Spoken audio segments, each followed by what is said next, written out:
Praise the Lord. We thank the Lord for that beautiful selection coming from our praise team. And now, as we prepare to receive the powerful Christmas message, I'd like to express my gratitude. I thank you, everyone who participated in our program today, and I thank all of you for coming out to help us celebrate the birth of our Savior and Lord Jesus Christ. I introduce to some and present to other the pastor of the Lizella Pentecostal Holiness Church, Pastor Alex B. Phelps. Let's greet him by saying, Jesus is the light of the world.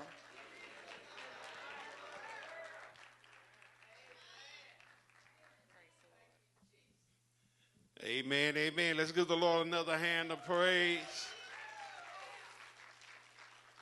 Let's give all these participants a hand of praise.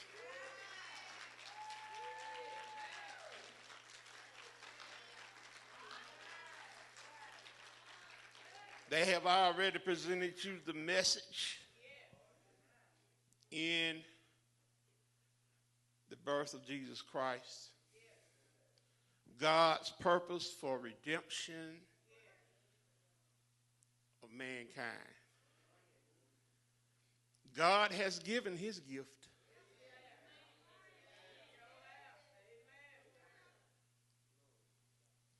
What are we going to do?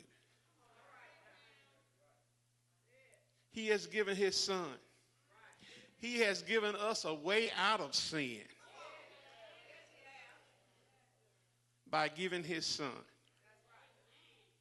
What are we going to do?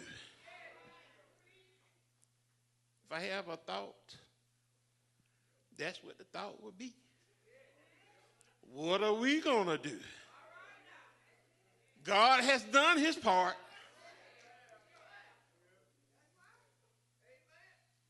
He has given us an option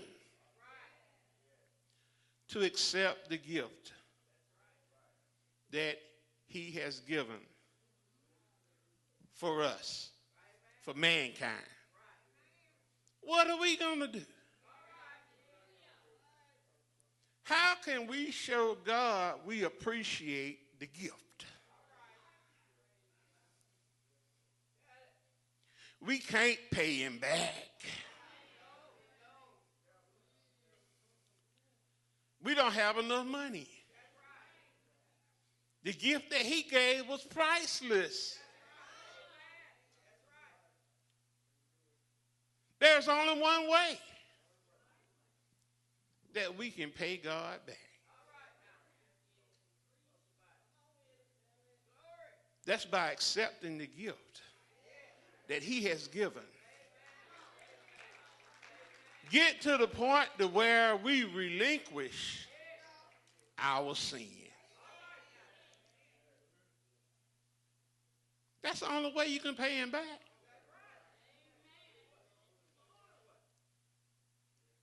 If the richest man in the world was to give us in here an expensive gift that we know that we could not repay, the first and the least thing that I believe every one of us in here would do is tell him thank you. Especially if that gift would help us in a need. If you needed money or material things, and he gave you an expensive gift that you know you couldn't repay, you would say, I don't believe any of you would say, well, I appreciate the thought.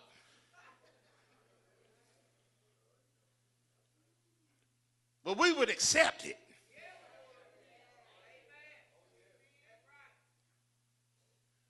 And then we would tell them, thank you for what you have given. And then we would apply that gift that he gave us to the need that we have, whether it's debt or whether it's healing or whatever, we would take that money and pay the bill. How many of y'all would pay the bill? I don't see everybody hand up. Some of y'all, yeah, what y'all do? Y'all wouldn't pay the bill?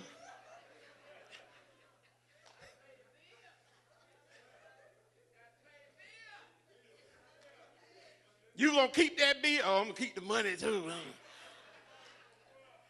If you have sense, you're gonna pay the bill. Because the bill's still gonna be there.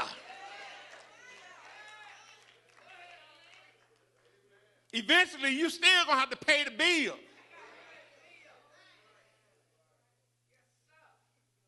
So now here God has given us that gift. Some of us don't want to pay the bill. Just like, I see why you had your hand down. Because you don't want to pay the bill. You want to spend the money on something else. But the bill's still going to be there. See, we all have a sin debt. We have a sin bill that has to be paid. And God has made a way for us to pay the bill.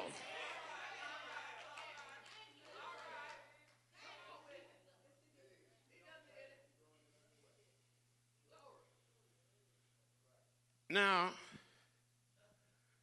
the person who has good knowledge, I would say good sense, would take that money in the natural and pay the bill. Because if you keep the bill, especially if it's credit, you're going to have to pay the bill, and then you're going to have to pay interest.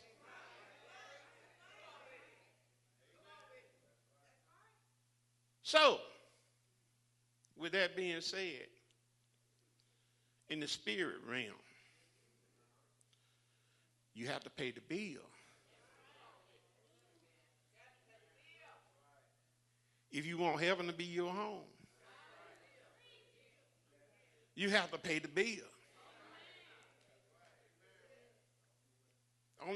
The only way you can pay the bill is, hey, you have to let that sin go.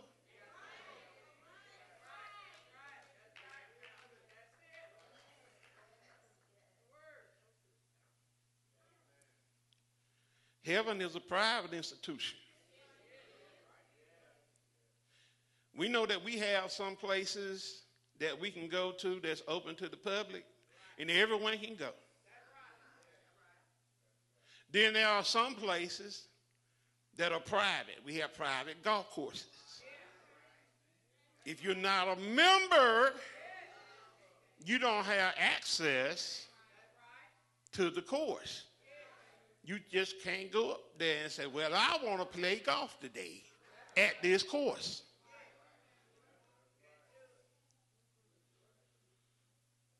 You can't do it.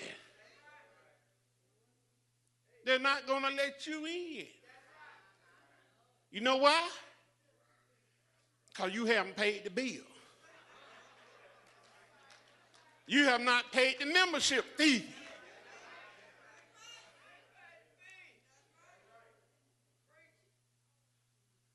You pay the membership fee, then you have access to the golf course. See, to make it into heaven, everybody not going. I don't care what the preacher say.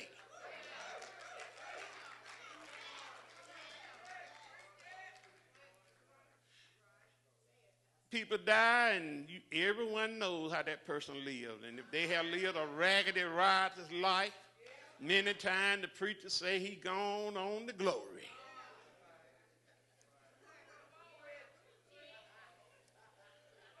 But that person hadn't paid the bill. Hadn't paid the membership fee. Heaven is private. It's for members only.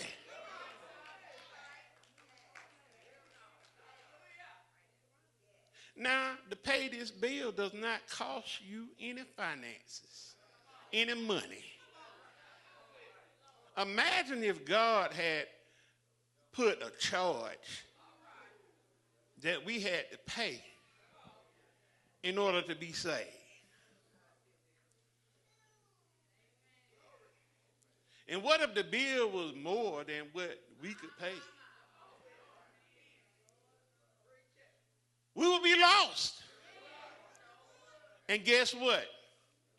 The bill is larger than you can pay. It's larger than what I can pay. It's larger than what anyone can pay.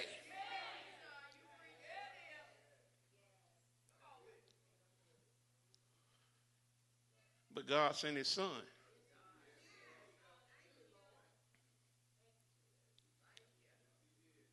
And his blood paid the bill. So what are you going to do? The best gift that you can give the Lord is you. In fact, the only gift you can give him is you. The earth and the fullness thereof is his already. He owns everything naturally already. The only thing he does not own is you.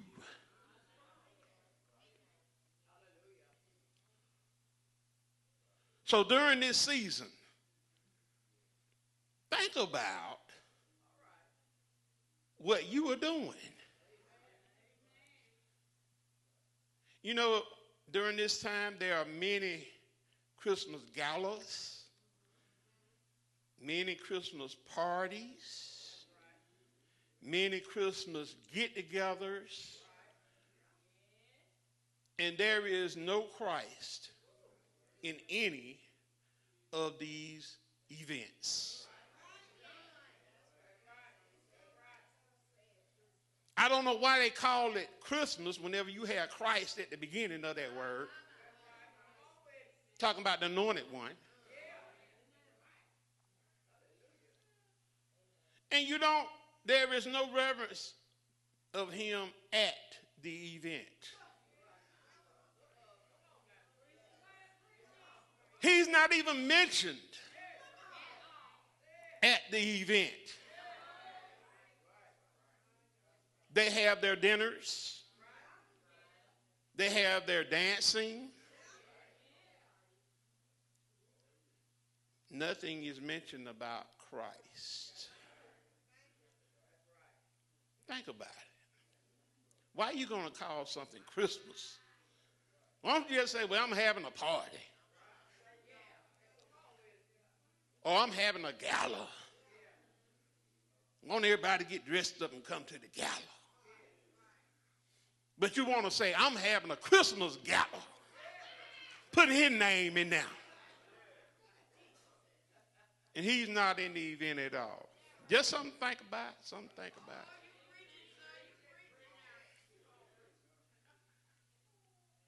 So again, we do thank everyone who came out to today's event. Hopefully something was said or maybe a song was sung that you see the need of Jesus being in your life. Jesus has already paid the price. He's already made the way of escape. All of us without him are doomed and headed straight to hell.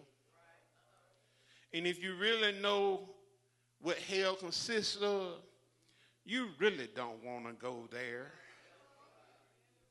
No one in their right mind wants to go there. It gets hot enough to me right here in Georgia.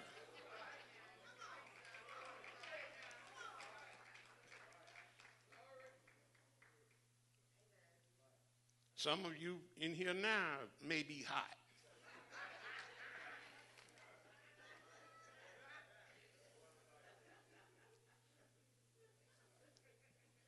But hell That's a heat that we can't even fathom. We have an instance in the Bible where a man went there and he told of his experience. He said, I'm in torments. I'm tormented in this flame. Yeah. You just give me a drop. And none of us that drink water just drink a drop.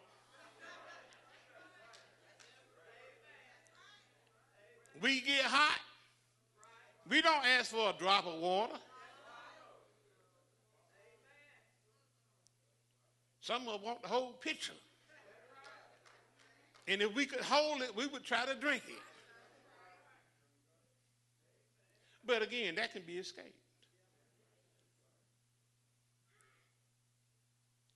Now, being saved is more than just a statement.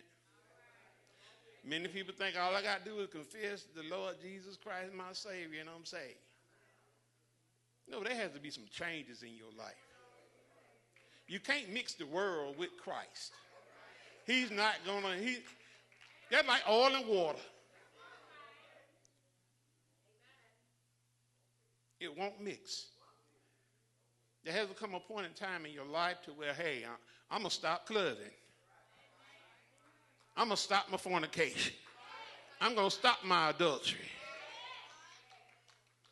I'm going to love my enemies. I'm going to love God. And love is more than a statement. Most of us have been in some failed relationships where we were told that we were loved, or we have told people that we love them.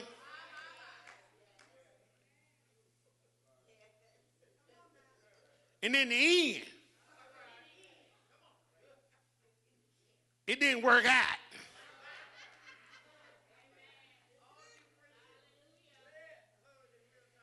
But if you really love somebody,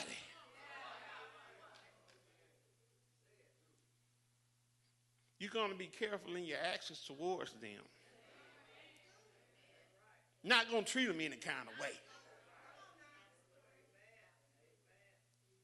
You're going to have some respect for them. If we say we love God, we're going to have some respect for him. We just can't treat him in and every kind of way. We can't say we love God and then we dancing with the devil.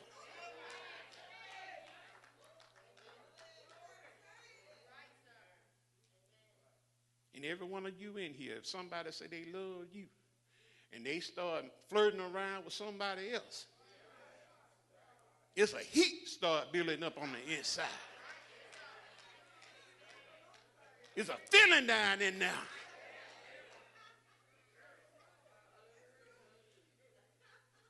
You start getting mad with the other person who's flirting with your husband or wife. Then you wind up getting mad at your wife for responding to the flirt. Or your husband.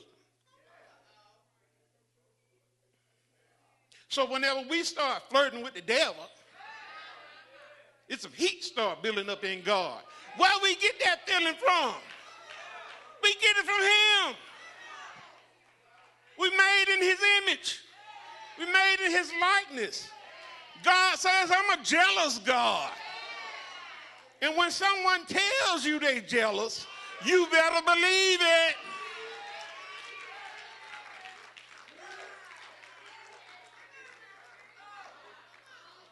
If you talking to somebody and you thinking about a serious relationship with them and then they tell you, I'm jealous now.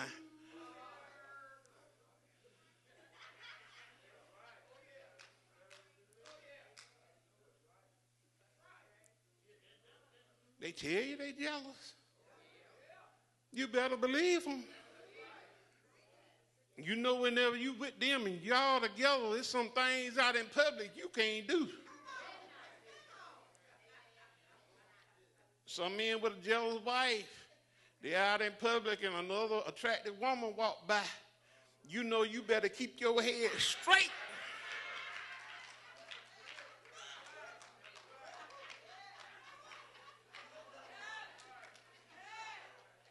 And then if they ask you, you see that? I ain't see nothing.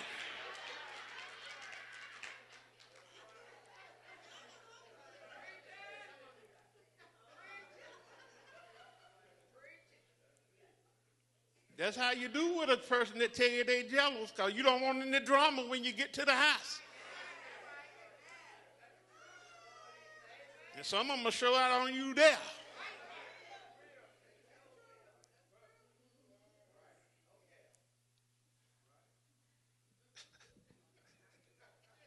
Y'all know I'm telling the truth. Y'all know. Some of you in here jealous. Let your significant others start paying more attention to someone else other than you. It's going to be a problem. See, God, he the same way. That's where you get that feeling from. But anyway, again, we thank everyone for coming out to our service today. We had a wonderful time. I do commend everyone who participated in the service. Thank God for the organizers and everyone who put the time in to make this a successful event. And at this time, senior pastor is coming.